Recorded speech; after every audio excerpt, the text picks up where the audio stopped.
अनंत सिंह को AK-47 case में Patna high court से राहत, जेल से रिहा होंगे। बिहार के पामा के पूर्व विधायक अनंत सिंह को पटना हाईकोर्ट ने AK-47 केस में बरी कर दिया है। सबूतों के अभावों में कोर्ट ने उन्हें रिहा करने का आदेश दिया। अनंत सिंह को 2016 में इस मामले में जेल जाना पड़ा था और सिविल कोर्ट ने उन्हें 10 साल की सज़ा सुनाई थी। पटना से सटे बाढ़ के इलाके में अनंत सिंह को छोटे सरकार के नाम से भी जाना जाता है। लालू यादव पर नीतीश कुमार पर हमला, कहा दिल्ली से हक छीनना पड़ता है। आरजेडी अध्यक्ष लालू प्रसाद यादव ने सीएम नीतीश कुमार को बीजेपी की अगुवाई में चल रही केंद्र सरकार के खिलाफ उकसाते हुए कहा कि दिल्ली में हक मांगने से नहीं, छीनने से मिलता है। उन्होंने अपने रेल मंत्री कार्यकाल के बेला रेल पहिया कारखाना का हवाला देते हुए पूछा कि एनडीए सरकार के 10 वर्षों में बिहार को घोषणाओं के अलावा क्या मिला है। लालू ने कहा कि 2014 से 2024 तक 31, 39 और 30 सांसद लेकर भी दिल्ली के सामने गिड़गिड़ाने से इनको कुछ नहीं मिलता है। दशरथ मांझी के नाम पर गया एयरपोर्ट का नाम, HAM की मांग। हिंदुस्तान आवाम मोर्चा HAM ने गया एयरपोर्ट का नाम माउंटेन मैन दशरथ मांझी के नाम पर रखने की मांग की है। HAM के राष्ट्रीय अध्यक्ष जीतन राम मांझी वर्तमान में केंद्र सरकार में कैबिनेट मंत्री हैं। उनके बेटे संतोष सुमन बिहार सरकार में कैबिनेट मंत्री हैं। अंगूठे और आधार कार्ड मिसमैच, 2000 शिक्षकों की काउंसलिंग रुकी। बिहार में 2000 नियोजकों शिक्षकों की काउंसलिंग के दौरान अंगूठे के निशान या आधार कार्ड में नाम और नंबर मिसमैच होने के कारण ऐसे शिक्षकों की काउंसलिंग रुक गई है। सक्षमता परीक्षा के दौरान के लिए अंगूठे के निशान का मिलान बायोमेट्रिक मशीन से किया जा रहा है। इसको लेकर शिक्षा विभाग बाद में निर्णय लेकर दिशा निर्देश जारी करेगा। पर होगी कार्रवाई, बिहार के 400 CEO को नोटिस। राजस्व एवं भूमि सुधार विभाग ने योजनाओं का सही तरीके से क्रियान्वयन नहीं कराने वाले 400 CEO और 37 जिलों के जिला पदाधिकारियों को नोटिस जारी किया है। यह कार्रवाई जमीन से संबंधित दस्तावेजों और अभिलेखों की ऑनलाइन कॉपी मुहैया कराने को लेकर डिजिटल हस्ताक्षर करने में लापरवाही बरतने के कारण की गई है। इन्हें 15 दिनों के भीतर कारण बताने का निर्देश दिया गया है। मुकेश सहनी का ऐलान, विधानसभा चुनाव में वीआईपी देगी 1/3 टिकट EBC को। विकासशील इंसान पार्टी वीआईपी के अध्यक्ष मुकेश सहनी ने घोषणा की कि 2025 के बिहार विधानसभा चुनाव में उनकी पार्टी 1/3 सीटों पर अति पिछड़े वर्ग EBC को टिकट देगी। लोकसभा चुनाव में इंडिया गठबंधन के साथ लड़कर हारने के बाद सहनी ने तिरंगा को प्रोफाइल फोटो में लगाकर सनसनी मचाई है, जिससे वीआईपी के एनडीए में वापसी की अटकलें तेज हो गई। भाजन विभीषिका मौन पदयात्रा में शामिल हुए योगी, कांग्रेस पर बोला हमला। सीएम योगी आदित्यनाथ ने लखनऊ में सरदार वल्लभ भाई पटेल प्रतिभा स्थल से लोक भवन तक आयोजित विभाजन विभीषिका स्मृति मौन पदयात्रा में भाग लिया। उनके साथ deputy CM Keshav Prasad Maurya, deputy CM Brajesh Pathak और अन्य वरिष्ठ नेता भी शामिल हुए। श्रद्धांजलि सभा में योगी ने कहा कि स्वतंत्रता संग्राम की पूर्णता के समय देश को विभाजन झेलनी पड़ी, जो कांग्रेस की सत्ता लोलुपता के कारण हुआ। उन्होंने इसे स्वतंत्र भारत के लिए एक तुर बताया, जो आज भी आतंकवाद और अलगाव में देश में को नुकसान पहुंचा रहा है। उपचुनाव के कांग्रेस में खाते में जा रही है खैर सीट, सपा भी कर रही दावा। अलीगढ़ की खैर विधानसभा सीट के उपचुनाव को लेकर राजनीति दल सक्रिय हो गए हैं। कांग्रेस ने 10 सीटों के लिए पर्यवेक्षक नियुक्त किए गए हैं, जिसमें खैर सीट के लिए मथुरा के पूर्व विधायक राजकुमार रावत को पर्यवेक्षक बनाया गया है। सियासी सरगर्मी बढ़ने के साथ ही खैर सीट कांग्रेस के खाते में जाने की संभावना है। हालांकि सपा भी इस पर दावा कर रही है। विधानसभा चुनाव में कांग्रेस का प्लान, राजद की कमजोर सीटों पर करेगी दावेदारी। झारखंड विधानसभा चुनाव के लिए कांग्रेस की स्क्रीनिंग कमेटी की बैठक दिल्ली में हुई। कांग्रेस मजबूत उम्मीदवारों वाली सीट पर अपने प्रत्याशी उतारेगी और गठबंधन के घटक दलों से बातचीत करेगी। पूनम पासवान ने बताया कि जेएमएम राजद को जिन सीटों पर कम वोट मिले हैं वहां कांग्रेस दावा करेगी, जबकि कांग्रेस को कम वोट वाली सीटों पर बदलाव किया जा सकता है। कांग्रेस ने उन सीटों पर भी दावेदारी करेगी जहां उनके उम्मीदवार मजबूत हैं। पवार गुट का दावा, अजीत पवार मुख्यमंत्री बनने वाले थे। महाराष्ट्र विधानसभा चुनाव की तैयारियों के बीच राष्ट्रवादी कांग्रेस पार्टी एनसीपी ने बड़ा दावा किया है। एनसीपी के शरद पवार गुट का कहना है कि यदि अजीत पवार पार्टी से अलग नहीं होते तो वह महाराष्ट्र के अगले मुख्यमंत्री बनते। यह बयान ऐसे समय आया है जब शिवसेना यूबीटी प्रमुख उद्धव ठाकरे मुख्यमंत्री पद के लिए सहयोगियों को मनाने की कोशिश कर रहे हैं। महाराष्ट्र में कांग्रेस के साथ होगा खेला। देर रात सीएम शिंदे से मिले 2 विधायक। महाराष्ट्र विधानसभा चुनाव के करीब आते ही कांग्रेस को बड़ा झटका लगता दिख रहा है। पार्टी के 2 विधायक हीरामन खोसकर और जितेश अंतारपुरकर ने मंगलवार देर रात सीएम एकनाथ शिंदे से मुलाकात की है। इसमें अटकलें तेज हो गई है कि वे पार्टी बदल सकते हैं। 1 महीने पहले हुए विधानसभा परिषद चुनाव में कांग्रेस के वोट बट गए थे, जिससे पार्टी की स्थिति कमजोर हो गई है। वीए में मुख्यमंत्री चेहरे की लड़ाई, संजय राउत ने कांग्रेस से पूछा सवाल। महाराष्ट्र विधानसभा चुनाव के नजदीक आते ही महाविकास अघाड़ी एमवीए में मुख्यमंत्री चेहरे को लेकर विवाद बढ़ गया है। उद्धव ठाकरे के शिवसेना ने कांग्रेस के सीएम चेहरे का नाम घोषित करने की मांग की है। शिवसेना यूबीटी के संजय राउत ने कहा कि अगर कांग्रेस के पास सीएम के लिए कोई और चेहरा है तो उसे सार्वजनिक रूप से घोषित किया जाना चाहिए। राउत ने यह भी कहा कि अगर कांग्रेस एक नाम की घोषणा करती है तो शिवसेना उसे स्वीकार करेगी। केजरीवाल को बड़ा झटका, एसटी ने अंतिम जमानत से किया इनकार। दिल्ली का सीएम अरविंद केजरीवाल को सुप्रीम कोर्ट ने शराब घोटाला के मामले में अंतिम जमानत देने से इनकार कर दिया है।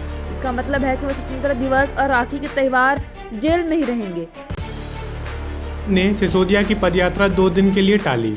दिल्ली विधानसभा चुनाव को देखते हुए आम आदमी पार्टी ने मनीष सिसोदिया की पदयात्रा को 2 दिन के लिए टाल दिया है। इसकी जानकारी पीडब्ल्यूडी मंत्री सौरभ भारद्वाज ने दी। उन्होंने बताया कि स्वतंत्रता दिवस के मद्देनजर और दिल्ली पुलिस के निर्देशों के कारण यह फैसला लिया गया है। सिसोदिया की पदयात्रा अब 16 अगस्त से शुरू होगी। सपना चौधरी की मुश्किलें बढ़ी, कोर्ट ने जारी किया गैर जमानती वारंट। हरियाणा की फेमस डांसर सपना चौधरी के खिलाफ दिल्ली के 30 हजारी कोर्ट ने गैर जमानती वारंट जारी किया है। यह वारंट आर्थिक कदाचार के आरोपों में दर्ज एक केस के तहत जारी किया गया है। दिल्ली पुलिस की इकोनॉमिक ऑफेंस विंग ने इसे केस की जांच की है। उत्तराखंड पर्यटन योजना पर 1.5 करोड़ तक सब्सिडी पर कैबिनेट की मंजूरी। उत्तराखंड की धामी कैबिनेट ने उत्तराखंड पर्यटन उद्यमी प्रोत्साहन योजना 2024 को मंजूरी दी है। इस योजना के तहत पर्यटन क्षेत्र में निवेश पर 80 लाख से लेकर 1.5 करोड़ रुपए तक की सब्सिडी दी जाएगी। इसमें स्टाम्प ड्यूटी पूरी तरह से माफ की जाएगी और सालाना ब्याज पर भी 6 लाख तक की सब्सिडी मिलेगी। भारत में मुजीबुर रहमान की मूर्ति हटाने की मांग, कोलकाता में बवाल। बांग्लादेश में हिंसा के बाद भारत में विवाद उठ रहा है। कोलकाता में ऑल इंडिया माइनॉरिटी फेडरेशन ने बंगबंधु शेख मुजीबुर रहमान की मूर्ति हटाने की मांग की है। इस मांग के विरोध में शिक्षावादियों और बुद्धिजीवियों ने आलोचना की है। पंजाब में राज्यपाल की बैठक से हलचल, आपने साधी चुप्पी। पंजाब के राज्यपाल गुलाब चंद कटारिया ने आज राज्य के सभी प्रशासनिक सचिवों की बैठक की अध्यक्षता की। इस बैठक ने पंजाब की सत्ता के गलियारों में हलचल मचा दी है। हालांकि आम आदमी पार्टी सरकार की ओर से कोई आधिकारिक बयान नहीं आया। राज्यपाल ने केंद्र सरकार की योजनाओं की स्थिति और खर्च की गई धनराशि का ब्यौरा मांगा, लेकिन राज्य सरकार के खिलाफ कोई टिप्पणी नहीं की। पीएम मोदी और मोहम्मद यूनुस की बिम्स्टेक शिखर सम्मेलन में होगी संभावित मुलाकात। प्रधानमंत्री नरेंद्र मोदी और बांग्लादेश के अंतिम प्रधानमंत्री मोहम्मद यूनुस की बिम्स्टेक शिखर सम्मेलन के दौरान अगले महीने मुलाकात हो सकती है। यह सम्मेलन 4 सितंबर को थाईलैंड में आयोजित होगा, जहां मोहम्मद यूनुस बांग्लादेश का प्रतिनिधित्व करेंगे। इसके बाद पीएम मोदी 5 सितंबर को सिंगापुर भी जा सकते हैं। AA के तहत बांग्लादेशी को पहली बार भारतीय नागरिकता मिली। बांग्लादेश में हिंदुओं के खिलाफ हिंसा से त्रस्त होकर दुलोन दास ने भारतीय नागरिकता प्राप्त की है। असम के सिलचर के 50 वर्षीय दुलोन दास भारतीय नागरिकता प्राप्त करने वाले पहले बांग्लादेशी प्रवासी बन गए हैं। गृह मंत्रालय ने उन्हें नागरिकता का प्रमाण पत्र जारी किया है। दास ने 1 अप्रैल 2024 को CAA के तहत भारतीय नागरिकता के लिए आवेदन किया था और अब उन्हें गुवाहाटी में क्षेत्रीय पासपोर्ट कार्यालय जाकर प्रमाण पत्र लेना होगा। बांग्लादेश में हिंसा पर शशि थरूर का तीखा बयान। कांग्रेस सांसद शशि थरूर ने बांग्लादेश में हिंदू अल्पसंख्यकों पर हो रही हिंसा की निंदा की है। उन्होंने आरोप लगाया कि बांग्लादेश में भारत और बांग्लादेश की दोस्ती के प्रतीकों पर हमला किया जा रहा है। हिंसा के दौरान हिंदू घरों और दुकानों को निशाना बनाए जाने की कई खबरें सामने आई है।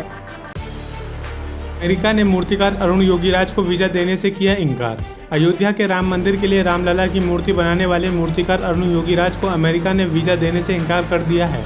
अमेरिका ने इसके लिए कोई ठोस वजह नहीं बताई।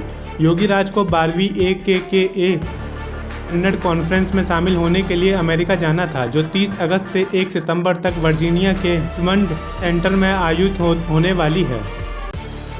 पीएम शहबाज शरीफ के फैसले से अरशद नदीम बने करोड़पति। पेरिस ओलंपिक 2024 में गोल्ड मेडल जीतने वाले पाकिस्तानी जैवलिन थ्रोअर अरशद नदीम को पाकिस्तान के पीएम शहबाज शरीफ ने 150 मिलियन पाकिस्तानी रुपए, लगभग 4.5 करोड़ रुपए नकद और एक नागरिक पुरस्कार देने का ऐलान किया है। उनके कोच सलमान इकबाल भट्ट को भी 100 मिलियन पाकिस्तानी रुपए की राशि का वादा किया गया है। शहबाज शरीफ ने कहा कि अरशद नदीम की सफलता इस बात का पर्याप्त प्रमाण है कि सीमित संसाधन, कठिनाइयां और चुनौतियां सफलता की राह में बाधा नहीं है। सरकार ने भूस्खलन प्रभावितों के लिए मुआवजा बढ़ाया। केरल के मुख्यमंत्री पिनराई विजयन ने वायनाड जिले में हाल ही में हुए भूस्खलन में मृतकों के परिजनों को 6 लाख रुपये मुआवजा देने की घोषणा की है। इसमें 4 लाख रुपये राज्य आपदा राहत कोष और 2 लाख रुपये मुख्यमंत्री आपदा राहत कोष से दिए जाएंगे। भूस्खलन में आंखें या अंग खोने वाले या 60% विकलांगता का सामना करने वाले लोगों को भी 75,000 रुपये की सहायता मिलेगी। मॉनी मॉर्कल होंगे टीम इंडिया के गेंदबाजी कोच। साउथ अफ्रीका के पूर्व तेज गेंदबाज मॉनी मॉर्कल को भारतीय क्रिकेट टीम का गेंदबाजी कोच नियुक्त किया गया। हेड कोच गौतम गंभीर की मांग पर मॉर्कल को सपोर्ट स्टाफ में शामिल किया गया है। उनका कार्यकाल 1 सितंबर से शुरू होगा और वो बांग्लादेश के खिलाफ 19 सितंबर से होने वाली टेस्ट सीरीज में अपनी जिम्मेदारी संभालेंगे। श्रीलंका दौरे के लिए साईराज बहुतुले को अस्थायी रूप से नियुक्त किया गया था। एलविस यादव ने शिवानी कुमार से माफी की डिमांड की। लोकेश कटरिया बोले, खुद संभाल लूंगा। Big boss OTT 3 contestant Elvis Yadav ने लोकेश कटरिया की दोस्त शिवानी कुमारी से माफी की मांग की है। यादव ने ब्लॉग में शिवानी और लोकेश को लेकर अपनी नाराजगी जाहिर की थी। एलविस कहते हैं कि मैं यही कहना चाहता हूं कि मुझे किसी से कोई पर्सनल हेट नहीं है। मेरा पर्सनल ओपिनियन है कि उसे कोई नहीं बदल सकता और ऐसा नहीं है कि सभी को पसंद रहूंगा। इस पर लोकेश ने कहा कि वह खुद इस मामले को संभालेंगे।